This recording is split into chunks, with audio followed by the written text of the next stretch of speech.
during the very first night we light in 1996, my parents were actually out of town celebrating their anniversary. As a kid that was obsessed with Christmas, I had a Christmas tree in my locker in middle school, and that lit up and everything.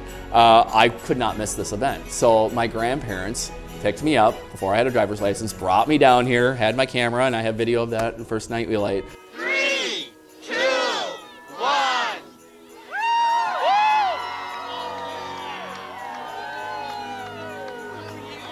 The amount of people that turned out, and just, I remember thinking then at the opportunity of what this could evolve in. And here we are 28 years later. 3, 2, 1. The whole passion for the holiday season and for Christmas goes back, I think, before I was even born. My grandmother, who just recently passed away actually, my grandfather proposed to her on Christmas Eve, and she had never really had Christmas until she met my grandfather.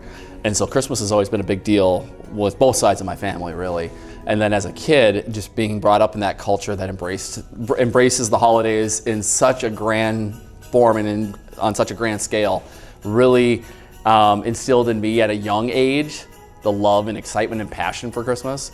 I was probably the only 5-year-old that wanted a Christmas tree for Christmas, you know, my grandmother was the one that gave me my very first Christmas tree at like age 4. My involvement with it actually goes back to the very first night we light. I was in high school, just with the camera, getting some basic footage of the very first night we light, which was started by Doug Peterson in 1996 in a collaboration partnership with, at the time, St. Paul Mayor Norm Coleman, which started First City Lights and Night We Light during Bemidji's centennial year, which was 1996.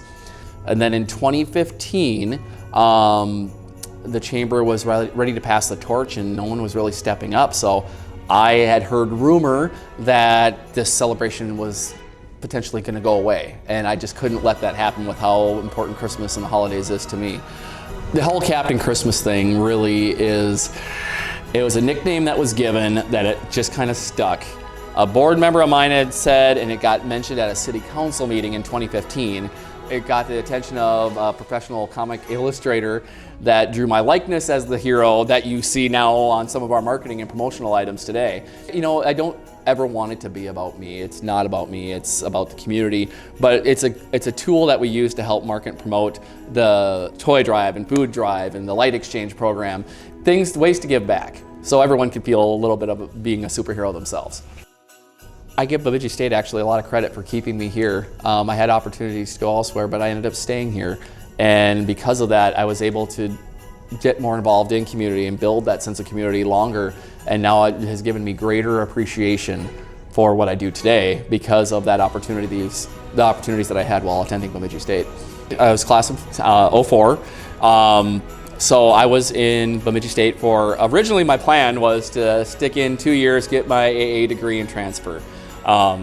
Things changed. I started working at the local CBS affiliate that was in Alexandria and Walker. That kept me in Bemidji because the station geared me up with camera gear and everything I needed to cover news up here in the Bemidji area. And I would literally drive down to the Hackensack transmitter tower and plug into the tower and beam footage to either Minneapolis or Alexandria.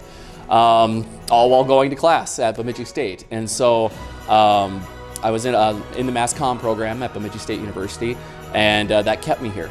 And that opportunity kept me here. And then here's a tie into Night We Light. In 2003, we actually broadcasted the Night We Light Parade on KBSU at Bemidji State University. So my links to the First City Lights and Night We Light goes back many, many, many years, and found ways into my Bemidji State culture. My grandparents brought me to the very first Night We Light in 1996. I recently had to say goodbye to my grandma that brought me down here. But I know she's looking down from heaven with my grandfather and smiling and celebrating along with us. My grandparents instilled the spirit of the season and the meaning of Christmas, and for us the birth of Christ, and just family, the importance of family and tradition. When forming things like the First City Lights and Night We Light with my board and with the group that helps put it on, we keep a sense of tradition and always keep a golden standard, kind of an unspoken golden standard of this is what we're after. This is creating that hallmark moment in everyone's life and making that tradition so that they can come back each year, see something new, but still experience that same feeling, that same experience when they come back home to Bemidji for Christmas for the holidays. We celebrate the work and the time that it takes, but it pays off in great rewards when it's all illuminated and we see the joy that it brings so many people.